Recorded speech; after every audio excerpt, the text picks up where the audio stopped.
صلی علی رسولہ الکریم اما بعد فاعوذ باللہ من الشیطان الرجیم بسم اللہ الرحمن الرحیم۔ عزیز طلباء و طالبات السلام علیکم۔ میں ذیشان کمال سال دوم کے اردو کے لیکچر کے ساتھ آپ کی خدمت میں حاضر ہوں۔ پیارے بچوں، آج ہم نظم نعت کا شعر نمبر 5 کریں گے کہ کارزار دہر میں، کارزار دہر مطلب دنیا کے کام، کارزار دہر یعنی دنیا کا نظام، دنیا۔ کارزار دہر میں وجہ ظفر وجہ سکون، ظفر مطلب کامیابی، فتح۔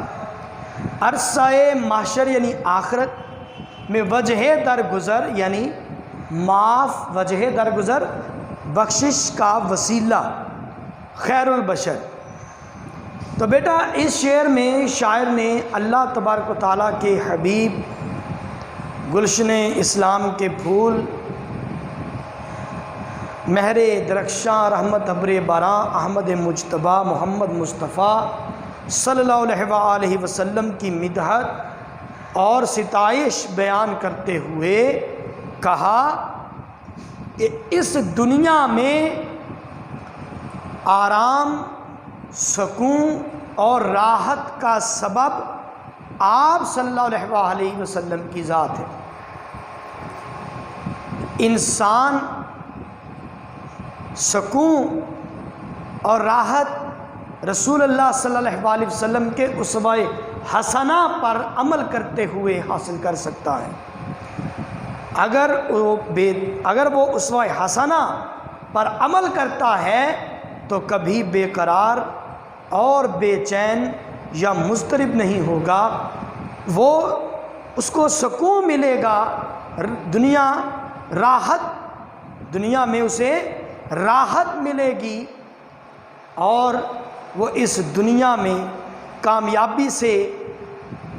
اگر زندگی گزارنا چاہتا ہے،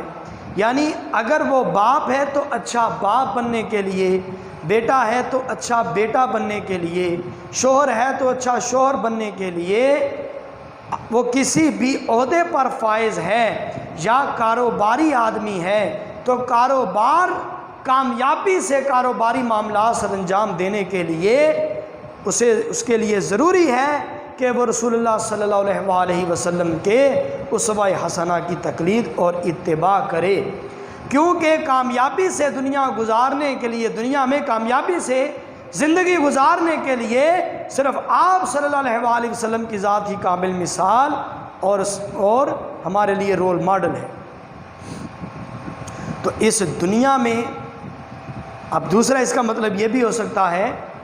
کہ اس دنیا میں انسانیت جو بھٹک رہی تھی اسے سیدھی راہ پر لانے کے لیے اور گرے ہوں کو سہارا دینے کے لیے، غمزدہ لوگوں کے دلوں کو سکون دینے کے لیے رسول اللہ صلی اللہ علیہ وسلم تشریف لائے۔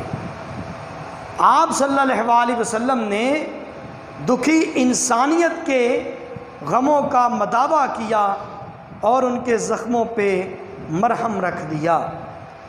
جو بے سکونی کے عالم میں، وہ انسانیت جو بے سکونی میں تھی اس کو قرار آ گیا، اس کو چین مل گیا، اس کے اندر کا اضطراب ختم ہو گیا، صرف آپ صلی اللہ علیہ وسلم کی بدولت، آپ صلی اللہ علیہ وسلم کے وسیلے سے۔ تو دوسرے میں شاعر نے کہا عرصہ محشر میں وجہ درگزر خیر البشر، کہ زندگی میں اللہ تبارک و تعالیٰ کی رضا اور اس کی منشا کے مطابق، زندگی میں دنیا میں اللہ کی رضا اور اس کی منشا کے مطابق زندگی گزارنے کے لیے آپ صلی اللہ علیہ وسلم کا اسوہ حسنہ موجود ہے، اسی طرح آخرت میں بھی ہماری بخشش اور مغفرت کا وسیلہ رسول اللہ صلی اللہ علیہ وسلم کی ذات ہے۔ رسول اللہ صلی اللہ علیہ وسلم نے فرمایا، اس سے پہلے میں ایک آیت پڑھتا ہوں، آیت ہے اللہ تبارک و تعالیٰ نے فرمایا کہ من ذا الذی یشفع عندہ الا باذنہ، کہ کون ہے جو سفارش کرے کسی کی مگر میرے حکم کے سوا۔ اللہ نے فرمایا میرے حکم کے سوا کس کی مجال ہے کہ وہ کسی کی سفارش کرے؟ یعنی جس کو اللہ تبارک و تعالی چاہے، جس کو اللہ چاہے وہ شفاعت کر سکتا ہے، وہ سفارش کر سکتا ہے۔ اب اللہ کسے چاہتا ہے؟ رسول اللہ صلی اللہ علیہ وسلم نے فرمایا کہ مجھے شفاعت کا حق دیا گیا ہے۔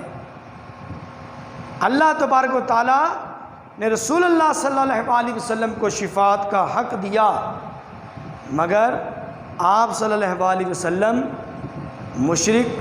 کی سفارش نہیں کریں گے، شفاعت نہیں کریں گے، انسانیت کا قتل کرنے والے کی شفاعت نہیں کریں گے، ایک منافق شخص اس کی شفاعت نہیں کریں گے۔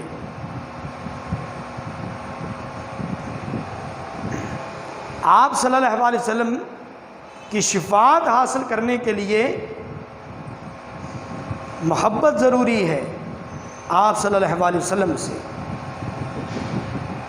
بلکہ آپ صلی اللہ علیہ وسلم کا حق شفاعت اتنا وسیع ہے کہ جب حشر کا معاملہ ہوگا، جب حشر میں سب انبیاء اپنی امتوں کے ساتھ کھڑے ہوں گے اور امتی اپنے اپنے انبیاء کے پاس جا کر درخواست کریں گے شفاعت کی، تو وہ سب انکار کر دیں گے۔ پھر اللہ تبارک و تعالی رسول اللہ صلی اللہ علیہ وسلم کو شفاعت کا حق دیں گے، تو آپ صلی اللہ علیہ وسلم کی شفاعت سے ہر امت کے انبیاء کو شفاعت کا حق دے دیا جائے گا۔ اس کے بعد صالحین، اولیاء، شہداء و صادقین کو حق شفاعت عطا کر دیا جائے گا، حتیٰ کہ ہمارے اعمال بھی ہمارے لیے شفاعت کریں گے۔ نماز شفاعت کرے گی، قرآن شفاعت کرے گا، روزہ شفاعت کرے گا، زکوٰۃ شفاعت کرے گی، حج شفاعت کرے گا۔ کسی سے مدد کی ہے تو وہ مدد ہماری شفاعت کرے گی۔ ہمارے اعضائے جسمانی بھی ہماری شفاعت کریں گے۔ ہاتھ سے کوئی نیکی کی تو ہمارا ہاتھ گواہی دے گا، زبان سے کوئی نیکی کی ہماری زبان گواہی دے گی، اگر آنکھوں سے کوئی نیکی کی تو ہماری آنکھیں ہمارے لیے شفاعت کریں گی۔ یاد رہے انبیاء کو حق شفاعت ملتا ہے رسول اللہ صلی اللہ علیہ وسلم کی شفاعت کے صدقے، اور باقی تمام جتنے لوگوں کو جتنے اعمال ہیں سب کو حق شفاعت ملتا ہے رسول اللہ صلی اللہ علیہ وسلم کے حق شفاعت کی بدولت۔ یعنی آپ صلی اللہ علیہ وسلم کی شفاعت سے باقی انبیاء کو، نیک لوگوں کو، اللہ کے ولیوں کو، اللہ کے اولیاء کو، اور ہمارے اعمال کے ساتھ ساتھ ہمارے اعضائے جسمانی کو بھی شفاعت کا حق مل جائے گا۔ تو کتنا وسیع ہے رسول اللہ صلی اللہ علیہ وسلم کا حق شفاعت۔ اس لیے شاعر نے کہا کہ آخرت میں بھی ہماری کامیابی، ہماری مغفرت اور ہماری بخشش کا وسیلہ رسول اللہ صلی اللہ علیہ وسلم کی ذات ہے، کہ دنیا میں کامیابی بھی آپ صلی اللہ علیہ وسلم کی بدولت ہے، اور آخرت میں ہماری مغفرت اور ہماری بخشش کا وسیلہ بھی آپ صلی اللہ علیہ وسلم ہے، کہ اگر آپ کی شفاعت ہوگی تو اللہ کی رحمت بھی ہو جائے گی اور ہم ذلیل و رسوا ہونے سے بچ جائیں گے۔ ہمارے گناہوں پہ اللہ پردہ ڈال کر ہمیں معاف فرما دے گا اگر رسول اللہ صلی اللہ علیہ وسلم کی شفاعت ہوگی۔ آپ صلی اللہ علیہ وسلم نے جب بھی اللہ سے دعا کے سجدے میں یہی بات کہتے تھے، اے اللہ میری امت، اے اللہ میری امت، آپ صلی اللہ علیہ وسلم نے ہمیشہ اپنی امت کی بخشش کی، دعا فرمائی، راتوں کو قیام کیا، اللہ کے حضور سرب سجود ہو جاتے اور بار بار کہتے یا اللہ میری امت کو بخش دے، یا اللہ میری امت کو بخش دے۔ تو اس لیے شاعر نے کہا کہ آخرت میں بھی ہماری کامیابی اور ہماری مغفرت کا وسیلہ رسول اللہ صلی اللہ علیہ وسلم کی ذات ہے۔ اب یہ دیکھیے، عقبا کی منزلوں میں بھی ہوگا وہ دستگیر، آساں جس کے فیض سے کار جہاں ہوا، اور کیا ڈر ہے اس کو لشکر عیسیاں و جرم سے،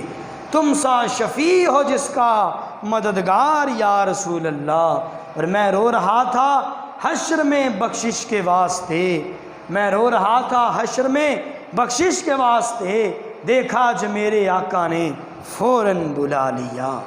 تو بیٹا اس شعر کو اچھی طرح یاد کیجئے، اس کی تشریح اگلے لیکچر کے ساتھ آپ کی خدمت میں حاضر ہوں گا۔ جب تک لیے اجازت چاہتا ہوں۔ اللہ امین ناصر، خدا حافظ۔